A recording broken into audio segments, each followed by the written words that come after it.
Pontos de fratura. Tinamok não era um homem acostumado a fuder, também não estava acostumado a matar, e definitivamente não estava acostumado a tramar fugas em massa. Ele preparou um banho, e se limpou ainda mais completamente. Embora sua roupa atual escondesse bem o sangue, ele não era um homem propenso a chances imprudentes, então ele se despiu, e começou a cortar a roupa em tiras, depois as tiras em quadrados, depois os quadrados em pedaços ainda menores, e repetiu esse processo, até que nenhum quadrado fosse maior que a unha do polegar. Depois disso, ele esvaziou a banheira, e manteve a água fluindo, e um por um ele jogou os minúsculos pedaços, para serem levados pelo ralo, até que não restasse nenhum. Quando sua criada elfa finalmente chegou, Tinamok enviou a fêmea imediatamente ao quarto de Neia para convocar Skana até ele. Quando ela chegou, ele explicou rapidamente os acontecimentos da noite, até o assassinato, e as medidas do muro. Ele ainda tremia de ansiedade por ter matado o guarda. Ele olhou para suas mãos de onde estava sentado, balançando a cabeça. Eu ainda posso ver o sangue, eu juro, todo mundo vai saber. Estou fudido, totalmente fudido. Ele disse suavemente.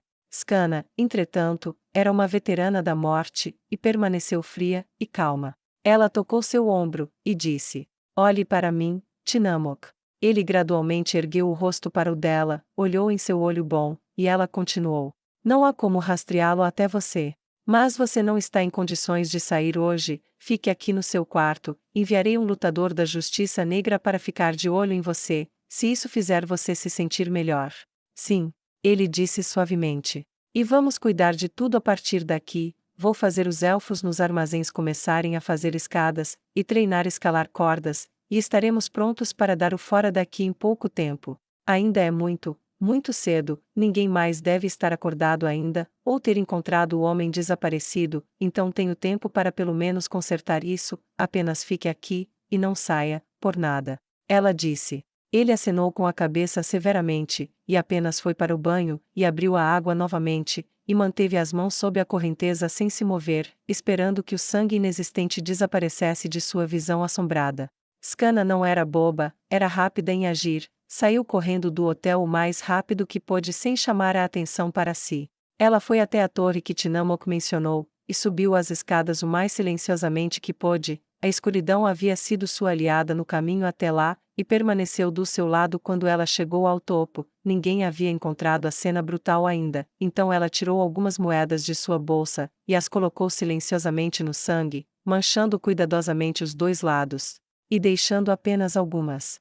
Então ela deixou cair levemente sua bolsa de dinheiro na mancha ao lado, manchando-a com sangue também, e então pegou algumas moedas de maior valor, e as mergulhou no sangue, depois as colocou de volta na bolsa.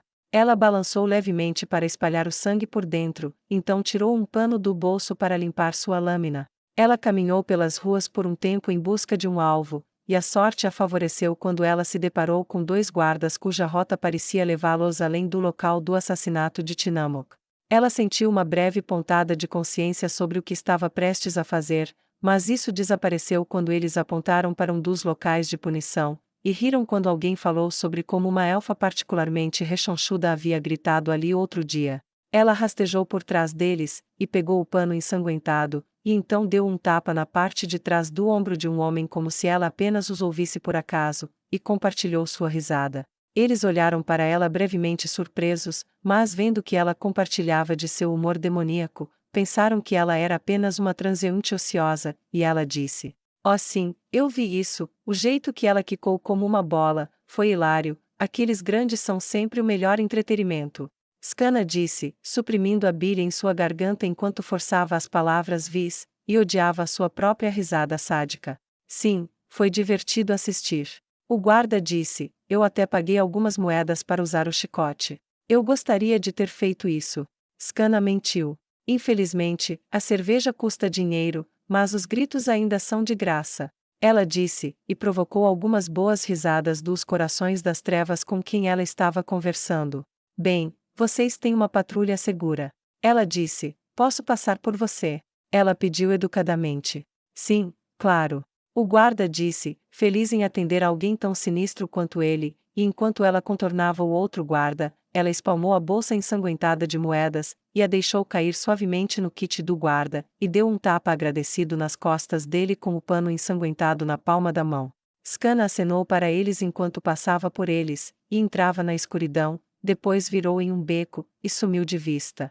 Ela jogou o pano em uma grade de esgoto assim que ficou sozinha, e voltou para o hotel antes que o sol nascesse. O alarme foi disparado na cidade quando o sol atingiu o topo da colina, e o próximo turno veio, e encontrou a mancha sangrenta na parede, e o guarda daquela noite desaparecido.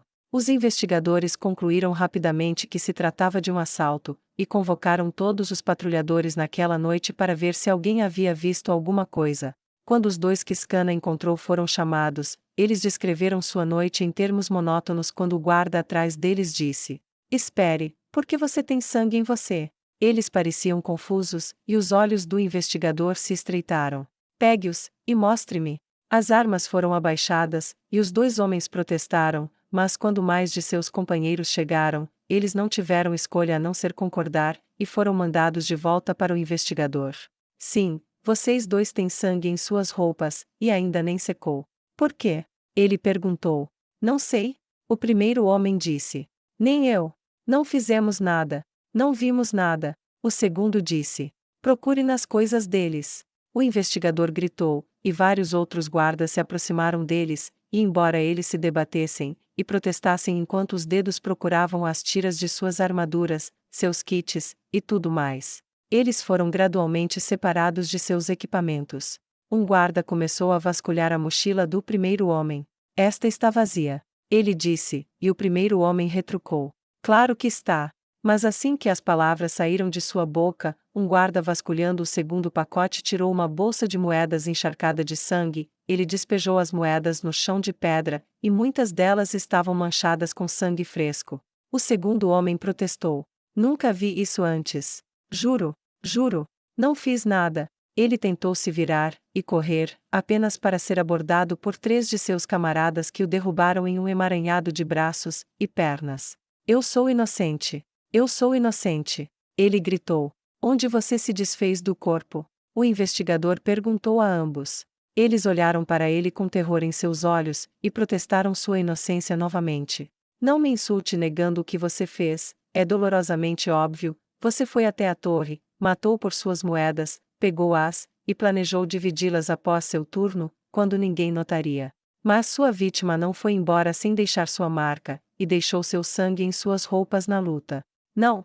Eles gritaram juntos, praticamente lamentando sua inocência. "Leve-os embora, crucifique-os por assassinato."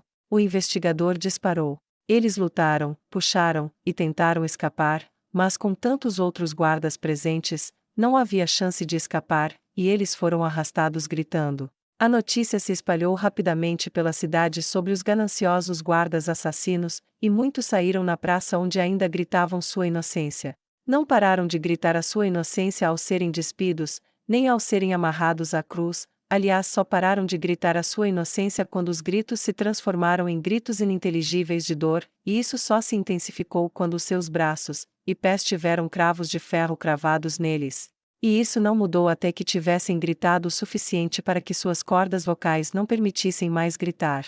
Scanna ficou parada, e assistiu com a multidão enquanto vendedores autorizados seguravam chicotes, e as pessoas faziam fila para ter uma chance de chicotear os assassinos. Enquanto seus gritos redobravam na primeira chicotada, Scanna deixou um sorriso sombrio enfeitar seu rosto. "Elfa sem nome, onde quer que você esteja, espero que descanse em paz, sabendo que pelo menos alguns de seus agressores sofrem o mesmo que fizeram com você." Ela sussurrou, e se afastou, deixando os dois desgraçados à própria sorte. Era um consolo frio, mas a merda de Tillamook estava pelo menos consertada por enquanto, a menos ou até que eles pescassem o corpo fora da água, nos pés do muro, e descobrissem que o pobre tolo ainda tinha sua bolsa de moedas com ele. Quando ela voltou para o hotel, ela parou, e informou aos elfos nos armazéns sobre o que era necessário em termos de escadas e cordas, e ordenou que alguns de seus homens fossem adquirir os materiais necessários para trabalhar durante o dia para fazer o necessário para a fuga. Quando ela voltou ao quarto de Tillamook, horas e horas depois, ele ainda estava olhando para suas mãos enquanto um lutador da justiça negra estava sentado à mesa. "Está feito." Skana disse com um suspiro de alívio enquanto fechava a porta. O que? Perguntou Tinamok. Eu disse que está feito. Ela respondeu. Eu ensanguentei algumas moedas, transferi um pouco de sangue para alguns guardas, coloquei uma bolsa ensanguentada com moedas manchadas de sangue em um de seus kits. Eu fiz parecer que eles mataram seu colega por dinheiro.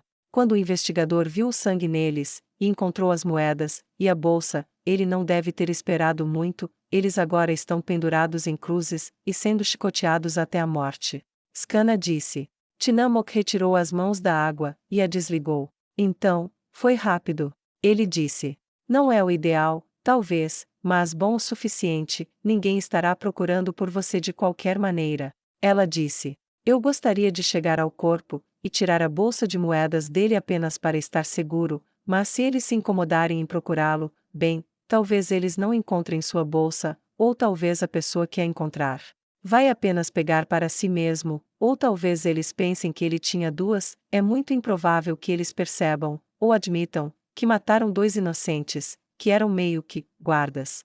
Skana disse com um encolher de ombros. Foi então que Iliana entrou após uma breve batida. Senhora Skana, estou pronta para treinar novamente. Ela disse. Skana suspirou, ela não se importava muito com o termo senhora, mas Iliana havia prometido parar de usá-lo quando estivesse livre. O que ela poderia fazer? Ela encolheu os ombros, e elas tomaram posição. Elas tropeçaram enquanto Iliana aprendia novos arremessos, agarrões, e agarres, e aprendia a incorporar espada e adaga em sua rotina para poder lidar com oponentes mais poderosos. Assim foram os próximos dias. Skana e os outros membros da Justiça Negra ensinariam os elfos do hotel que por sua vez ensinariam às outras mulheres que tinham convidados menos gentis ou que não estavam em serviço, aquelas que atuavam como funcionárias públicas levariam o conhecimento para outros em segredo, e uma parte designada viajaria para o armazém, e treinaria outros. Armas e armaduras seriam armazenadas no depósito, e a cada dia havia uma pequena melhora. Era assim ainda quando Neia Baraja e Cesar regressaram à cidade, direto para o seu quarto de hotel. Ela dormiu a noite toda, e pela manhã manteve uma formação para seus guerreiros nos terrenos comuns, silenciosamente fez uma lista de quantos escravos eles compraram, e estavam escondendo, e treinando, e então os dispensou para o dia. Ela se encontrou com Tinamok, e pediu que ele fosse ao quarto dela para uma discussão mais aprofundada. Então, quando eles se separaram, ela foi até o quarto de Skana, e bateu. Quando Skana abriu, e viu Neia ali, ela pulou nos braços da mulher, e deu-lhe um abraço bem apertado, e um bem-vindo toque de lábios nos lábios. Bem-vinda de volta. Ela disse suavemente, provocando um rubor profundo na surpresa de Neia. Atrás de Skana, Iliana ajoelhou-se educadamente, e disse. Bem-vinda de volta, senhora Neia. Neia revirou os olhos, e olhou para Skana. Ela ainda está fazendo isso? Skana soltou seu aperto mortal em Neia, deu um passo para trás, e correspondeu ao revirar de olhos. Sim, ela ainda diz que não vai parar até que esteja realmente livre. Bem, vamos chegar a isso muito, muito, muito em breve. Disse Neia. Venha comigo para o meu quarto, Tinamok está esperando lá. Elas seguiram Neia até o quarto dela, e quando Iliana entrou por último, e fechou a porta. Iliana foi preparar as bebidas, e Cesar ocupou o que parecia ter se tornado seu lugar favorito à mesa. A essa altura, todos estavam acostumados com Iliana insistindo em fornecer pelo menos alguma forma de serviço a eles, e pararam de brigar com ela sobre o assunto, pois ela parecia realmente sentir a necessidade de fazer algo por eles. Quando as bebidas foram servidas a todos na mesa, Neia explicou o que havia acontecido. Quando ela chegou ao cerco, Tinamok falou em um sussurro abafado. 5.000. Pelo menos. Ele balançou sua cabeça. Sim, e depois que terminamos com eles, quase por pura sorte, descobriu-se que os padres, não apenas em Kedin, mas em muitos lugares, são na verdade agentes da teocracia Slane, não apenas os que eram mais óbvios. Como justiçar? Ela fez uma pausa quando Iliana soltou um grunhido de ódio, então retomou. Existem outros que se misturam muito bem, e eles têm estado ativos por algum tempo na maior parte do sul, e pelo menos parte do norte, e pelos documentos que consegui reunir, eles estão trabalhando com remédios custódio. Não foi por acaso que aqueles padres estavam ajudando os agressores, isso é muito maior, e muito pior do que eu imaginava. Neia disse com uma voz sinistra. De qualquer forma, depois que terminamos com eles, Os sobreviventes fugiram para o sul. Como as pessoas fogem das rotas que conhecem, isso significa que eles quase certamente vieram do sul, e seu acampamento estava muito bem abastecido. Tenho certeza de que Remédios está recebendo apoio direto da teocracia, e que ela tem um exército muito maior em algum lugar.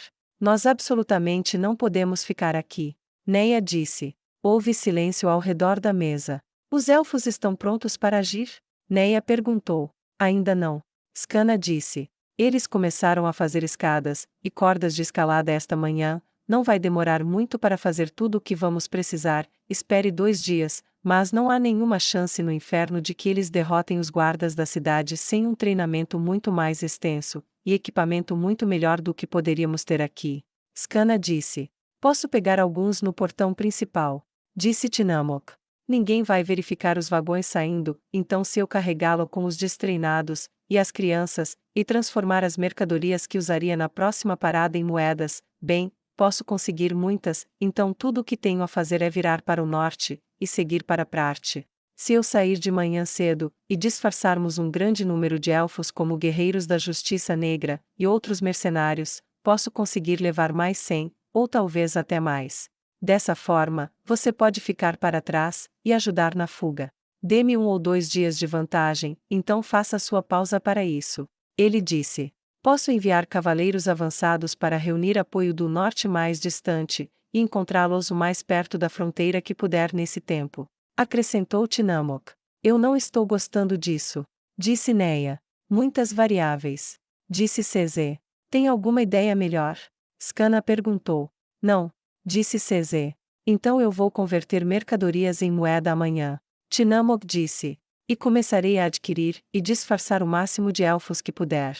Depois de amanhã vou sair daqui, e vou passar por Yanana, vou enviar um batedor para ver se eles ainda têm um ramo da Justiça Negra lá, e se o tiverem, vou conseguir ajuda, se não, vou contornar a cidade, e ir direto para a fronteira, e enviar alguém para Prarte para enviar pessoas aqui para obter ajuda para você. Iliana começou a tremer, tanto que derramou a bebida na mesa, seus olhos ficaram horrorizados. Você vai me deixar? Ela disse suavemente. Oh, pelos deuses, você vai me deixar? Neia e Skana se entreolharam confusas. CZ disse categoricamente, ela está certa. Isso levou as 2 mulheres a olharem para ela com surpresa. O que? Elas disseram ao mesmo tempo. Ela está certa. CZ repetiu. Iliana falou, quando ele sair, você tem que limpar o hotel, os outros escravos que seu povo comprou podem ser escondidos no armazém, tudo o que ele tem que fazer é pagar por mais alguns dias de armazenamento. Sua voz tremeu quando ela conseguiu pronunciar as palavras, com sua voz apenas audível. Mas eu não posso sair, se eu correr, eles vão me procurar, eles podem encontrar o armazém, ou me torturar para descobrir o porquê eu pensei que poderia escapar, e eles são muito bons em tortura, eles podem me quebrar de novo, se eles fizerem, ninguém vai sair, você vai me deixar aqui. Ela tremia cada vez mais violentamente, e seus olhos ficaram vidrados com lágrimas. Eu serei dada a alguém de novo, alguém vai me obrigar a fazer coisas que eu não quero, mas isso, foi um gosto de liberdade. Como posso voltar atrás depois disso? Ela disse olhando para a cama, e finalmente desmoronando com tanta força que caiu no chão em soluços. Eu não posso voltar. Você faria melhor em me matar do que me deixar, por favor, acredite que seria a maior gentileza, se você nunca tivesse vindo. Talvez eu pudesse ter continuado suportando tudo isso, mas eu não posso mais, não mais, não mais. Ela engasgou quando olhou para as mulheres. Faça isso rapidamente, e eu estarei livre. Ela sussurrou. CZ sacou sua arma mágica, e a apontou a centímetros da testa de Iliana. Espere. Neia disparou. CZ não apertou o gatilho. Skana respirava com dificuldade, e Tinamok ficou atordoado com a virada dos acontecimentos. Existe outra opção, disse Neia, e se você ficar doente? Ela perguntou. Doente? Iliana perguntou. Sim, podemos misturar um veneno de baixo grau, algo que imita uma doença, só tem que durar 1 dia ou 2, você pode dizer que pegou de algo que você foi obrigada a fazer. Eles vão pagar para te curar imediatamente? Neia perguntou. Iliana pensou por um momento, e então balançou a cabeça. Não, eu sou caro o suficiente para que eles paguem por isso, mas não tão insubstituível que eles não esperem para ver se eu melhoro sozinha. Somos muitas, alguém sofrerá 2 noites em meu lugar. Ela disse enquanto olhava para baixo com vergonha e desânimo. Não havia rostos felizes na mesa, mas Cesar moveu-se para recolocar a arma no coldre. Isso não pode ser evitado, francamente você é a melhor treinada das vinhas, e não podemos fazer isso sem você. Não podemos arriscar que você se machuque por causa de um cliente, e seja incapaz de agir. Scanna disse. Ela está certa. Neia disse. Mas quando os elfos escaparem aqui, vejam se todos vocês podem trancar as portas, e queimar o lugar. Com prazer. Iliana disse com ódio enquanto seu tremor começou a diminuir muito lentamente.